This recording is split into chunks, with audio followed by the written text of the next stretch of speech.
Arestado ang isang kinikilalang high-value individual na dayuhan sa ikinasang anti-illegal drug operation ng PNP Drug Enforcement Group kagabi sa Barangay Kasambagan, Cebu City. Dakong alas 7:20 ng gabi isinagawa ng SOU-7 kasama ang PIDEA, IMEG, RIU-7 at Police Station 4 ang operasyon sa bisa ng dalawang search warrant. Nasamsam mula sa sospek na si alias Lalith, 42 anyos, isang Indian national, ang mahigit 300 gramo ng hinihinalang opium na nagkakahalaga ng mahigit 60,000 piso, pati ang ilang non-drug items. Dinala ang sospek sa SOU-7 para sa dokumentasyon habang isinasailalim naman sa pagsusuri ang mga nakumpiskang ebidensya.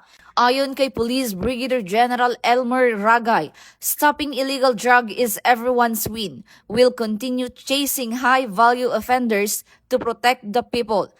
Isinulong nito ang adhikain sa bagong PNP para sa bagong Pilipinas, serbisyong mabilis, tapat at nararamdaman.